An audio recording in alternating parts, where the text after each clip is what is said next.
Praise the Lord. வாழ்வை வளமாக்கும் தேவ வார்த்தை ஆதியாகமம் 6ஆம் அதிகாரம் 8-9 வசனங்கள். நோவாவுக்கோ கர்த்தருடைய கண்களில் கிருபை கிடைத்தது.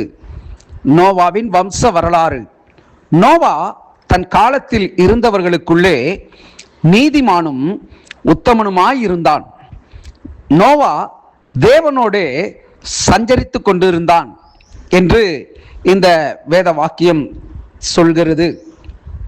நோவாவுக்கோ கர்த்தருடைய கண்களில் கிருபை கிடைத்தது. இந்த வசனத்தை நாம் இதோடு நிறுத்திவிடக்கூடாது. நோவா தேவனோடே சஞ்சரித்து கொண்டிருந்தான். மையமான ஒரு காரியம், நோவா தன் காலத்தில் இருந்தவர்களுக்குள்ளே நீதிமானும் உத்தமனுமாயிருந்தான் என்று இந்த வேத வசனம் தெளிவுபடுத்துகிறது. பிரியமான தேவனுடைய பிள்ளைகளே, கர்த்தருடைய கண்களிலே கிருபை கிடைத்தது நோவாவுக்கு என்று சொல்லி இங்கே நாம் பார்க்கிறோம். இதை கேட்கிற தேவ பிள்ளையே, கர்த்தருடைய கண்களில் ஒரு மனுஷனுக்கு கிருபை கிடைக்க வேண்டும் என்று சொன்னால் அவன் கர்த்தருக்கேற்ற வழிகளில் முதலாவது அவன் நடக்க வேண்டும். கர்த்தருக்கு பிரியமானவைகளை அவன் செய்ய வேண்டும். நோவாவை குறித்து வசனம் சொல்கிறது, அக்காலத்தில் இருந்தவர்களுக்குள்ளே, அப்படி என்றால் அவன் எவ்வளவு தேவனுக்கு பிரியமான மனுஷனாய் இருந்திருப்பான். ஒன்று, மற்ற எல்லா காரியங்களிலேயும் அவன் எவ்வளவு உண்மை உள்ளவனாய் இருந்திருப்பான். மற்றும் ஒரு காரியம், அவன் தேவனோட சஞ்சரித்து கொண்டிருந்தான் என்று சொல்லப்பட்டிருக்கிறது. அவனுக்கு சேம், காம், யாப்பேத் என்று சொல்லக்கூடிய குமாரர்கள் இருக்கிறார்கள். இன்னும் மனைவி போன்ற அநேக அலுவல்கள் இருக்கிறது.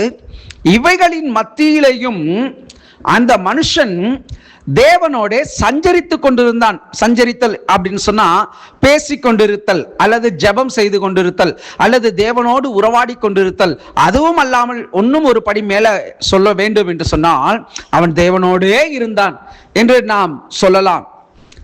இப்படி ஒரு மனுஷனுடைய வாழ்க்கையிலே தேவனோட செலவிடுகிறதான நேரம், தேவனோட பேசுகிற ஒரு நேரம், தேவனோட உறவாடுகிற ஒரு சூழ்நிலை, இப்படி ஒரு மனுஷனுடைய வாழ்க்கை இருக்கும் என்று சொன்னால், இன்றைக்கு நாம் கேட்கலாம், நான் தேவனோடயே இருக்கிறேன், தேவனோடயே பேசிக்கிட்டு இருக்கேன், மற்ற காரியங்களை யார் செய்வா, யார் பாப்பா, யார் போவா, நான் தானே செய்யணும் அப்படின்லாம் நாம வில்லத்தனமா பேசுவோம். தவறா எடுத்துக்காதீங்க. ரொம்ப அறிவு சார்ந்தவர்களை போல நாம் என்ன பண்ணுவோம், பேசுவோம். ஆனா இவைகள் எல்லாவற்றையும் நோவா அந்த நாட்கள்ல செய்திருக்கான். வேலை பார்த்துருக்கிறான், பிள்ளைகள் இருந்திருக்கிறாங்க, எல்லாம் சொன்ன விவசாயங்கள், மற்ற தொழில் ரீதியான அநேக காரியங்களை அவன் சந்தித்து கொண்டுதான் இருந்தான். அதன் மத்தியிலையும் அவன் தேவனோட சஞ்சரித்து கொண்டிருந்தானா. அங்க இருந்தவர்கள் எல்லாருக்குள்ளும் அவன் நீதிமானும் உத்தமனுமா இருந்தானா. அதான் வேதம் தெளிவா சொல்லுது பாருங்க. தன் காலத்தில் இருந்தவர்களுக்குள்ளே நீதிமானும் உத்தமனுமாய் இருந்தான்னு அவனை குறித்து வேதம் பதிவிட்டு இருக்கிறது. இதை கேட்கிற தேவ பிள்ளையே, இன்றைய காலகட்டத்தில் வாழ்கிறதான நாம் இந்த வார்த்தைக்கு ஒற்றாற் போல நம்முடைய வாழ்க்கை இருக்கிறதா என்பதை நாம் நினைவு கூர்ந்து பார்க்க வேண்டும். தேவனுடைய அனுக்கிரகம், தேவனுடைய இரக்கம், தேவனுடைய ஆசீர்வாதம், தேவனுடைய நன்மை, தேவனுடைய ஈவு, இவைகள் எல்லாம் நம்முடைய வாழ்க்கையில பழிக்க வேண்டும் என்று சொல்லி நாம் விரும்புகிறோம், தவறில்லை. கேட்கிறோம், தவறில்லை. ஆனால் நாம் நம்முடைய காலகட்டங்களிலே நம்மை குறித்ததான ஒரு சாட்சி, நம்மை குறித்ததான ஒரு உண்மைத்துவம் தேவன் எதிர்பார்க்கிறார்.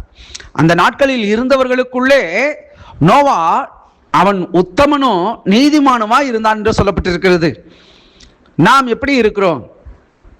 இந்த வார்த்தைக்கு உடையவர்களாக நாம் காணப்படுகிறோமா? இப்படிப்பட்ட நிலைகளில் ஒரு மனுஷன் யார் வேண்டுமானாலும் அவர்கள் இப்படிப்பட்ட ஒரு நிலையில் வாழ்கிறார்களோ, வேதம் சொல்லுகிறது, அவர்களுக்கு கர்த்தருடைய கண்களிலே கிருபை, அதாவது அந்த கிருபை என்பதை இன்னும் என்னென்ன வார்த்தைகளை சொல்லி அதுக்கு ஈடு கட்ட முடியுமோ அப்படி கட்டணும். கிருபை அன்பு, கிருபை இரக்கம், கிருபை அவருடைய தயவு, கிருபை மன்னித்தல், கிருபை என்பது பாவத்தை பாராதது. இதை போன்ற அநேக வார்த்தைகளை அந்த கிருபை என்கிற ஒரு சொல்லுக்கு நாம் ஈடு கட்டலாம். நிச்சயமாக நாம் வாழ்கிற நாட்களிலே, நோவாவின் நாட்களிலே, அங்கே இருந்தவர்களுக்குள்ளே அவன் நீதிமானும் உத்தமனுமாய் இருந்தான் என்ற வார்த்தையின்படி நாமும் இந்த காலத்திலே இப்படிப்பட்ட ஒரு பெயரை எடுப்பதற்கு பிரயாசப்படுவோம். நாம் பர்ஃபெக்ட்னு சொல்ல, நாம் எல்லாம் பர்ஃபெக்ட்னு நாம நினைக்க வேணாம். கர்த்தருடைய கண்களில் நமக்கு கிருபை கிடைக்கணும்னா நாம உத்தமர்களா, நீதிமான்களா வாழணும். இதுல தேவன் அவர் பிரியப்படுகிறவரா இருக்கிறார். தேவனோட சஞ்சரிக்கணும். நம்முடைய வாழ்க்கையில அநேக இடங்களுக்கு, வீணான அலுவல்களுக்கு நாம் நேரத்தை ஒதுக்கி வீணான காரியங்களை நாம நாட்களை, நேரங்களை கடத்தி கொண்டு போறோம். ஆனா தேவனோடு சஞ்சரிக்கிற ஒரு தருணத்தை ஒவ்வொரு நாளும் நாம் ஏற்படுத்தி கொள்கிற பொழுது நிச்சயமாக அவருடைய கண்களில் ஒவ்வொருவருக்கும் கிருபை அதிகமாய் கிடைக்கும். ஜெபிப்போம். எங்களை நேசிக்கிற நல்ல தகப்பனே, ஆசீர்வாதமான இந்த நாளிலும் நோவாவுக்கோ கர்த்தருடைய கண்களிலே கிருபை கிடைத்தது என்றபடி எங்கள் வாழ்க்கையில் அந்த கிருபையை தாங்கப்பா. நாங்களும் இந்த காலகட்டத்தில் வாழ்கிற எல்லாருக்கும் முன்பாக நாங்கள் உத்தமனும் நீதிமானுமா விளங்க எங்களுக்கு உதவி செய்யுங்க ஆண்டவரே. இன்னும் உம்மோடு சஞ்சரிக்க நேரத்தை செலவிடுகிற, செபிக்கிற ஆண்டவரே, உம்முடைய சமூகத்தில் காத்திருக்க கூடிய கிருபை எங்களுக்கு தாங்க. அதனால ஆசீர்வாதத்தை நடத்துங்க, அற்புதமாய் நடத்துங்கப்பா. கிருபையின் கருத்தில் ஒப்பு கொடுக்கிறேன். கிறிஸ்து இயேசுவின் நாமத்தில் ஜெபிக்கிறேன் எங்கள் ஜீவனுள்ள நல்ல பிதாவே. ஆமேன், ஆமேன். God bless you.